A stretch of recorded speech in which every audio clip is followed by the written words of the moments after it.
नौमुंतखब वज़ीर-ए-आज़म आज़ाद कश्मीर फैसल मुमताज़ राठौर की तक़रीब हलफबरदारी आज होगी। स्पीकर चौधरी लतीफ़ अकबर नौमुंतखब वज़ीर-ए-आज़म से हलफ लेंगे। मुज़फ़्फ़राबाद में तक़रीब हलफबरदारी की तैयारियाँ हतमी मराहिल में दाखिल हो गई हैं। ऐवान सदर के अतराफ़ में सिक्योरिटी के सख्त इंतज़ामात किए गए हैं। तक़रीब हलफबरदारी से क़ब्ल ऐवान सदर जाने वाले रास्तों पर मुबारकबाद के बैनर्स आवेज़ा कर दिए गए हैं। नौमुंतखब वज़ीर-ए-आज़म आज़ाद कश्मीर फैसल मुमताज़ राठौर की तक़रीब हलफबरदारी आज होगी। स्पीकर चौधरी लतीफ़ अकबर नौमुंतखब वज़ीर-ए-आज़म से हलफ लेंगे। मुज़फ़्फ़राबाद में तक़रीब हलफबरदारी की तैयारियाँ हतमी मराहिल में दाखिल हो गई हैं। ऐवान सदर के अतराफ़ में सिक्योरिटी के सख्त इंतज़ामात किए गए हैं। तक़रीब हलफबरदारी से क़ब्ल ऐवान सदर जाने वाले रास्तों पर मुबारकबाद के बैनर्स आवेज़ा कर दिए गए हैं।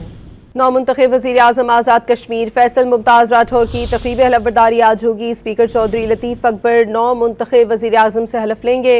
मुज़फ़्फ़राबाद में तक़रीब हलफबरदारी की तैयारियाँ हतमी मराहिल में दाखिल हो गई हैं। ऐवान सदर के अतराफ़ में सिक्योरिटी के सख्त इंतज़ामात किए गए हैं। तक़रीब हलफबरदारी से क़ब्ल ऐवान सदर जाने वाले रास्तों पर मुबारकबाद के बैनर्स आवेज़ा कर दिए गए हैं।